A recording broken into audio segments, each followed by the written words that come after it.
I'm James.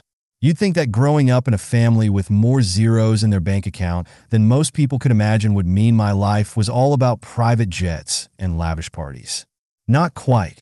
While my siblings, Olivia and Liam, were handed trust funds and luxury cars before they could even drive, I got the family mantra: work harder, James. Achieve on your own merit. My father's voice would echo through our grand home like a broken record. My mother, always dressed in designer clothes from head to toe, would nod, her diamond earrings glinting as she added, "It builds character, dear." But one crisp fall evening, everything changed.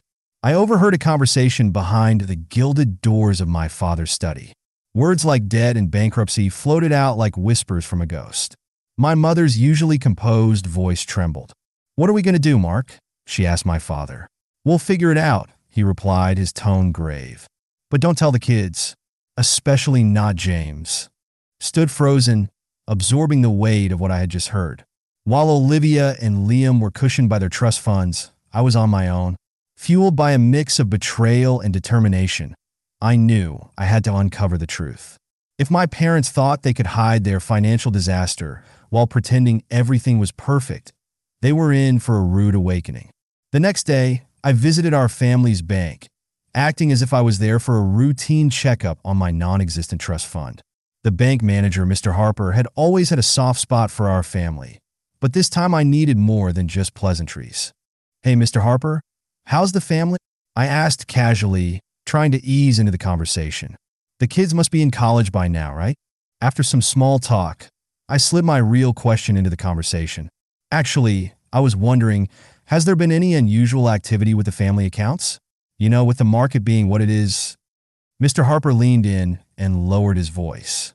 "James, I really shouldn't say this, but there have been some substantial withdrawals and loans taken against your parents' accounts. Tough times all around, I suppose." Bingo. That was the first crack in their carefully constructed facade.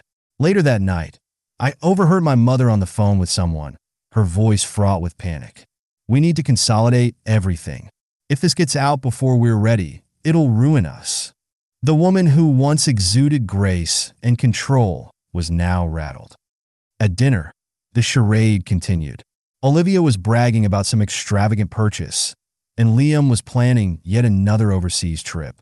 "Must be nice," I muttered under my breath. "What was that, James?" Olivia asked, halfway through taking a bite of her meal. "Oh, nothing," I replied with a forced smile. "Just glad to see everyone's doing so well. I wish we could all share in that stability."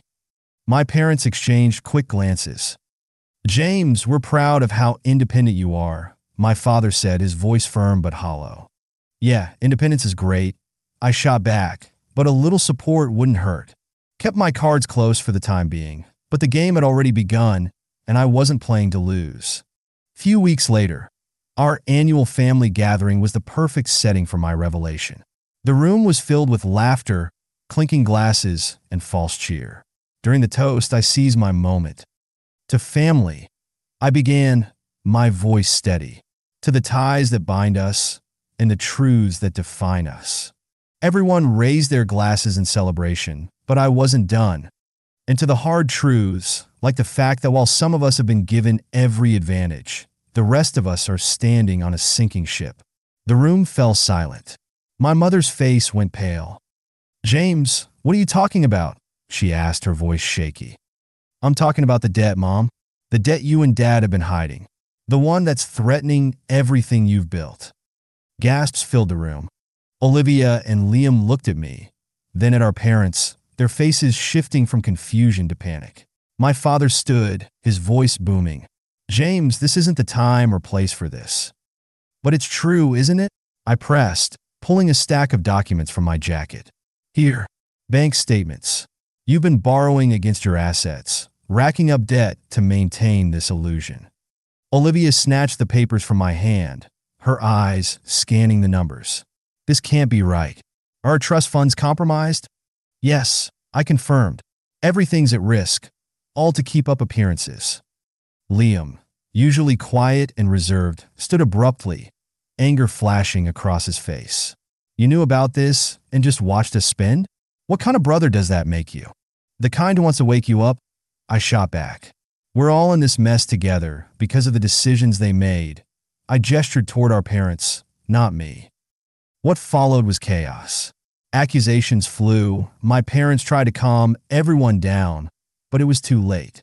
The damage was done. The trust that once held our family together was as hollow as the bank accounts they drained. In the days that followed, the silence from my family was deafening. I had become the black sheep, the whistleblower who shattered the perfect facade we had lived under for so long.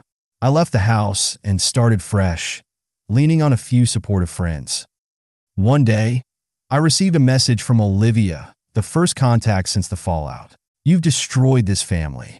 Don't expect us to forgive you."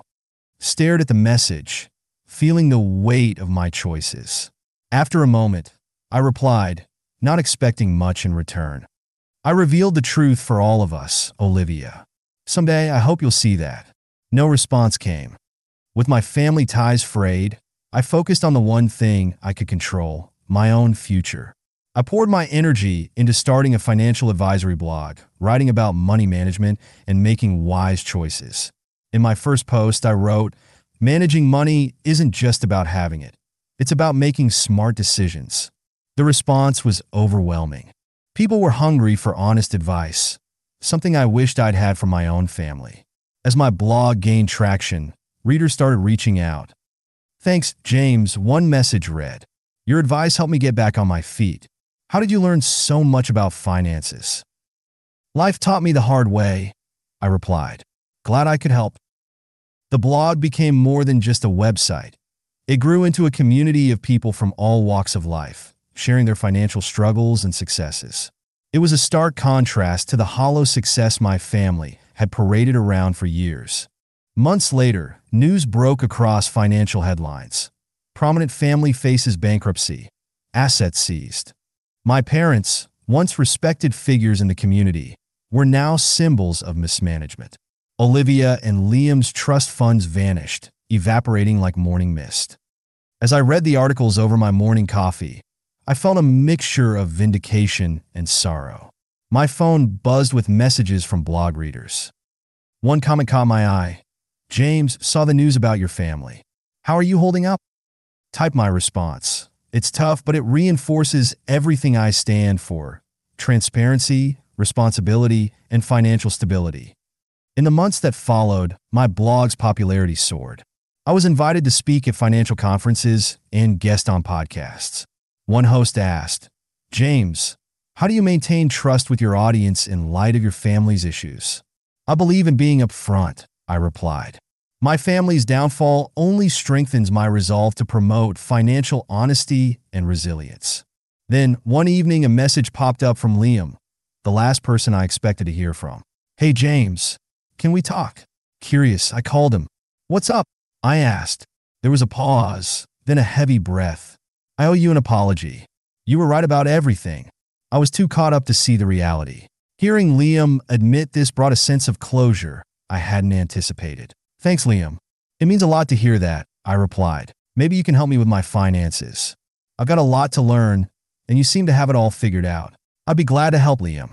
Let's take it one step at a time." As we ended the call, a sense of peace settled over me. While my relationship with my family might never be the same, this small step hinted at a future where forgiveness was possible.